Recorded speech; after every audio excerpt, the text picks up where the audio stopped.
Okay, ready? Am I doing it? You gotta look up a little bit higher. Dang. No, up. There you go. Alright, I think we got it.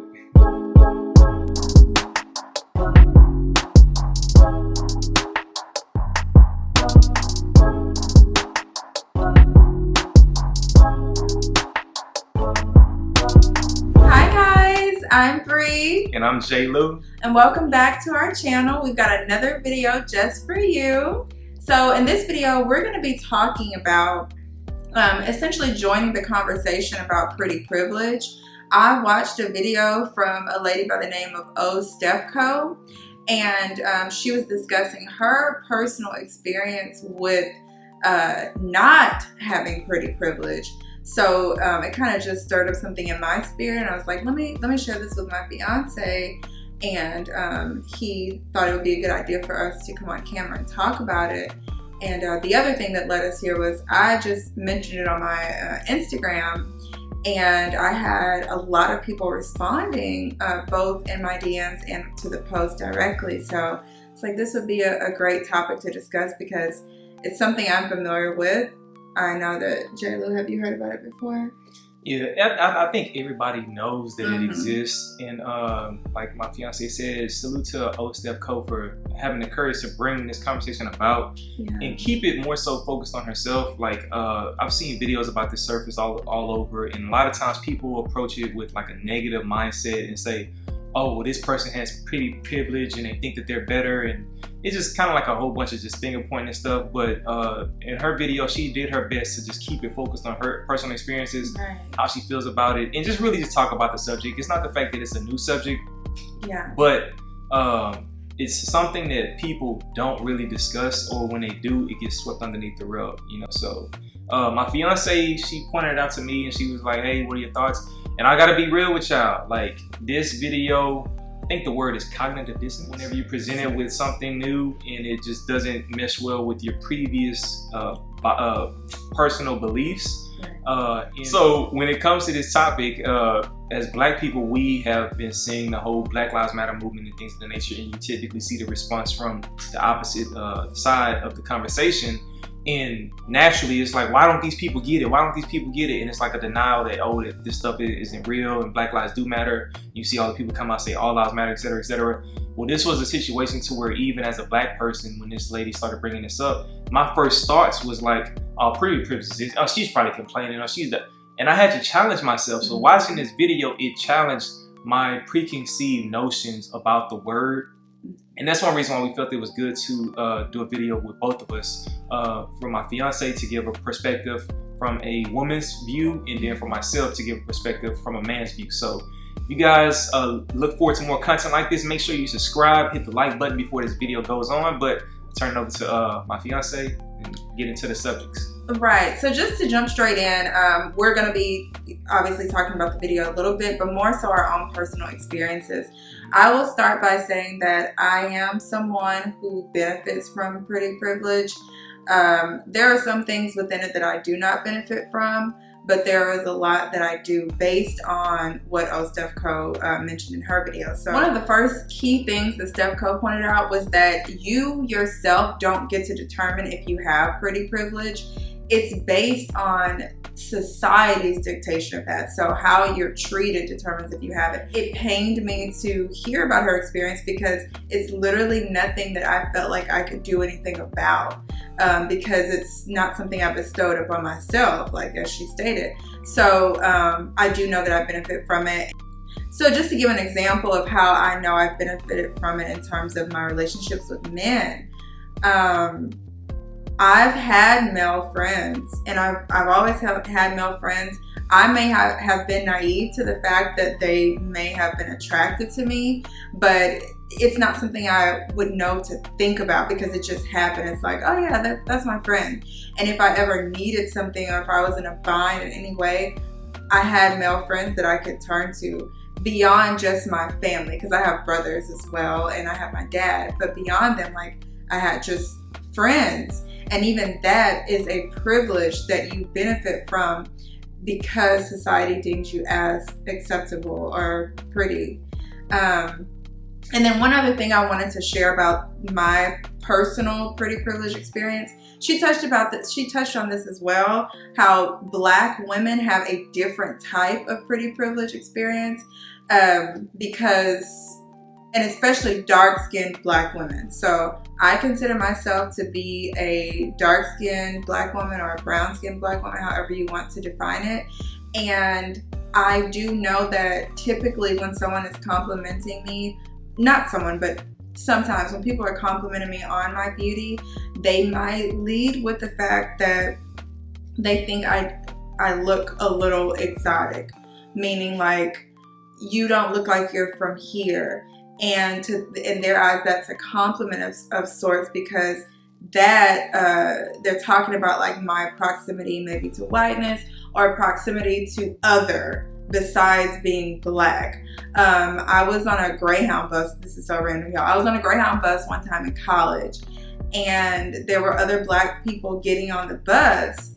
And at the time, I think I wore my hair more in a natural state, like a curly afro. And this man was like, this group of people, men and women, they were like, where are you from? And I was like, I'm from here. And they said, but you're not just regular Black, are you? And I was like, I knew they were ignorant. I was like, okay. And I said, yes, I'm regular Black. It was so silly. Yeah, I was like, they're like, no, but your family. Like what she's speaking to. Right, but specific to this experience and being on the darker spectrum of skin tone, when people say things like that, it's meant to be a compliment. And a lot of women who, like she was saying in this video, if you are dark-skinned, you know, she's essentially saying that that's something that works against you unless you have some sort of pretty privilege. She said that darker-skinned women pay double the tax, is how she phrased it. Yeah, and so then the other thing that I wanted to speak to Justin about was in the video. She mentioned how men with ambition are often chasing after beautiful women, prettier women, or who benefit from pretty privilege. And I wanted to know your perspective on that. Yeah, so this is like a twofold thing, because typically men, it's like you gotta base it off of, okay, on a scale of how men look. Like if men that society standards are handsome, right? Of course, they're gonna pursue somebody that looks similar to them. That's just how men are, right? But then the second aspect of it is men naturally want a woman that looks good, because in society, unfortunately, a lot of times men are judged off of the women that they're with, right? So even if a man is ambitious, but he's on the lower scale of handsome, right? He's gonna want someone that looks better than him to ultimately complement his success or whatever the case is. And I don't necessarily agree with that. Like, I feel like this lower vibration, because when it comes to relationships, you should choose to be with somebody because of who they are. But what I've learned, especially as a kid growing up, that I'm in a very small group of men that are a little bit more mature in our mindset in regards to how we see women, right? I never determined my success off of the beauty of the women when I was with, but I do know a lot of men that are like that, right? I know a lot of men that are not considered handsome, or they may be on the scale of overweight, but they'll be like, well, as long as I have money or whatever the case is, I'm gonna get the hottest chick, just so that they can stroke their ego. So I could see why the ambitious men probably wouldn't want to be with her, not necessarily saying that I believe she's not in that category. Because personally, when I saw the video, the first thing I thought, I was like, in my head, I was like, man, she's not ugly. Like, where's this coming from? And I had to sit back and just allow myself to just process what she was saying. And she wasn't victimizing herself. She wasn't saying that, oh, I don't believe I'm deserving of this. This is my experience, right? And when you think of it in those terms, yeah, ambitious men, they go after women that would make them ultimately look more successful in society standards. So I could see why she probably experienced the fact that ambitious men probably did not select her as maybe the first choice. Well, from what she said, she never was selected in that regard, you know, and it's kind of unfortunate. It just, I don't want to speak into anything else outside of that point, but that's what I would say to it. And then also, you know, women talk about this more often. You know, I've only heard the conversation be discussed amongst women. So I did also want to know, like, how do you feel like you benefit from pretty privilege? And what has I know it's such a funny word to say to a man, but like, and what has your experience been like? Yeah, we can't decide what pretty privilege, like the pretty privileges that we have, right? At birth, I always tell my fiance, like, this isn't NBA 2K where we were able to create ourselves and say, oh, I want to look like this, I want to look like that. So the only things that you can control are things like your diet, right? Making sure I eat certain things to where my skin glows a little bit better. I have less issues with acne. I don't have to worry about the things that may consider me to be a little bit unattractive. And then that may give me a little greater edge. And this video helped me realize and think about things like that. Like, and from a kid, that's the main reason why I didn't do drugs. Because I didn't want to look a certain way, because I knew I wanted to eventually become an engineer and work at a top firm. And I was like, well, I want to make sure I look as good as possible, so then therefore I won't get overlooked. But I never stopped to think that, oh, well, I don't fit the beauty standard, and I have to just settle with maybe being at a lower position or possibly getting overlooked in an interview, you know, because let's keep it real. When you get interviewed, especially if you are a woman that is typically on a higher scale of beauty, it'll be easier for you to get hired if a man is hiring you and he's attracted to you. He may not say that, but in the back of his mind, he's like, okay, this is a woman that blah, blah, blah, blah. Versus a woman who may not be as attractive to him, she may have a harder interview, right? And this isn't theoretical stuff. These are things that I've actually seen myself. I have experienced personally. There's something else that you mentioned in answering where you were saying, giving advice on what people can do. I think, and you're right there. And she mentioned too that she is now looking at herself like, I can take better care of myself or be the best version that I can be, no matter what privileges are extended to me or not. Now, as people that benefit from pretty privilege, there are going to be certain things that we don't have to do. So I also feel like when you are someone who benefits from it already, you can use your platform to help others. And what I mean by that, I think I had this conversation with somebody else, and I said, I feel like it's important as women for us to compliment each other, for us to uplift each other, empower each other in front of men, because how we view each other and how we talk about each other around them matters, especially when it's a room full of women who don't look like each other, or there's some that might be benefiting from pretty privilege while others are not. So, for example, in her situation, when she was, for her birthday, when she was overlooked, maybe if they went to a bar after, I don't know what the conversation was with the guys that were there at the bar after, but maybe her friends could have been like, you know, it's her birthday, this dress, you know, girl, however they talk to each other, you know, just complimenting her and all that kind of stuff in public is important as well.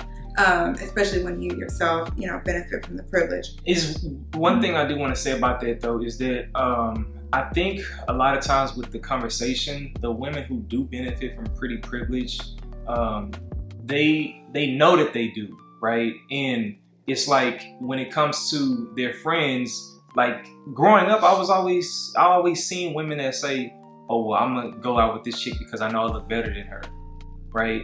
And it's just like a thing that women, like, and I'm not just saying, this is just because of the topic for women, but I would see women that openly would say these kind of things. It's like, oh, I can't hang out with her. And I think even in the video, Steph Curry, she said that she avoided hanging out with certain women. And that is one of the underlying things. Like, even if pretty privilege didn't exist, that picking and choosing who you want to be with is a mindset that we'll speak later on to this video. But I just wanted to point that out. But you're absolutely right, baby. And the last thing that I wanted to speak on was we did touch on the experience in the workplace. She mentioned too not having like the same experiences with male coworkers that people with pretty privilege did. Some of what she was saying, I didn't even think about because I don't have to, you know, because of the privilege. But when she said it, it brought to my recollection that, like, yeah, I have had these experiences on the opposite end, like experiencing it from someone who has had pretty privilege. And it just made me so much more self-aware. And it made me want to not just be kinder, because I'm already a nice person, but just listen for understanding sometimes instead of being quick to see how can I help fix this situation. Respond. Yeah, or how can I make this person know that they're beautiful, because that's not what she's saying, you know? It's the experiences. So how do we navigate through those experiences with our friends or our family members who may be experiencing it from that perspective? I think is what matters. And baby, did you have anything else you wanted to speak on? Yeah, and there were a few other points that we may not be focusing on, but there was one part in the video where she stated that she could think of one man in her work environment that was nice to her, who wasn't gay, and ultimately just treated her with dignity. And the only reason why I point that out is because she stated that typically the only men that would treat her nice would be gay men, because they wasn't attracted to her, so they would treat her like a human being, right? And as a man, like I stated, what I realized growing up was that I was somebody that I didn't believe in the superficial stuff that men are told. Ever since a kid, I was always told you need to get with a good-looking woman because she'll make you look this way, etc., etc., etc. Dudes used to brag about the type of chicks that they would sleep with. Like, not just a number, but like, oh man, but I was able to bag this chick or whatever. Y'all hear the songs on the radio. All these rappers talking about, oh, I'm with this chick and she this bad and this da-da-da-da-da.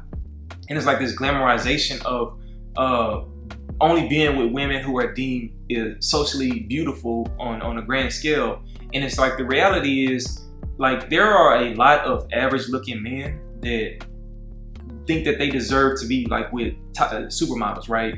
And for myself, I've had a few friends, female friends, that would say, Justin, like, you are handsome, like you are this, you are that, da da da da. And I don't treat women based off of how they look in regards to differences. I don't be like, oh, this chick is gorgeous, so you know what? I'll offer her services, or I'll offer her advice, or I'll do this, I'll do that, right? I try to treat people equally, because I believe in a simple concept. I treat people how I want to be treated. And one thing that I was always raised on is you treat the CEO the same way you treat the janitor. Not to say that in a negative way, but it's the reality is, if I don't know how people view themselves, that's really what I got from this video. I don't know how people view themselves, and she is living in the mindset of like, okay, I don't benefit from pretty privilege, and it's like, I would not know that, so I'm gonna treat this person the same, because some people, you never know what they're going with, and you treat somebody bad, and man, they've had movies where the chick that feel like she was always overlooked, all of a sudden just goes crazy or whatever, right? And I'm not putting this on old Steph Cole. Apologies for even putting it in the same video. But what I'm saying is, you always want to be mindful of how you treat people. And dudes, they live in a superficial mindset. A lot of things that men are told to do are very base. It's like, one of the things she said was that not a lot of men are evolved. And that's one thing I can't agree with, because a lot of men are told to operate off their primal nature, right? Even a lot of these channels about men, they always tell men primal nature things to live by, right? And it's like, but the human species is the only species on the earth that has a conscience. So yeah, we may have primal instincts and we may have primal desires, but we have a conscience to where we can think and we can evolve, and we don't have to keep saying, oh, well, men are physical beings and we're attracted to this and we're attracted to this and this is what we need. It's like, one of the things that I've learned over the years through reading some of the top books about being a better man or whatever, always emphasize controlling your lust, controlling your animalistic desires, things of that nature. And it's like, that is what helped me to be able to see and treat women all the same. Now, that doesn't mean that just because a woman is present in my vicinity, that I'm owed to treat her a certain way. And that's one of the things about the topic is, like she is speaking on this from like all of the benefits that women with pretty privilege receive, but she is not necessarily speaking on all the negative things that come with being pretty, right? And those are one of the things that I would encourage her to just talk to some of these women that she may think is pretty and find out what are the things that they don't like about being pretty. Because I see it all the time where if there's a chick that is very attractive, she has to go out there and it's like I remember there was a series on YouTube talking about catcalling and how women get catcalled. If you're considered pretty privileged, you get catcalled and you get treated like a piece of meat on the street. And and just speaking on that, and it can be dangerous. Yeah, it can be dangerous. You've seen those situations where if you deny a man or something and what happens to you,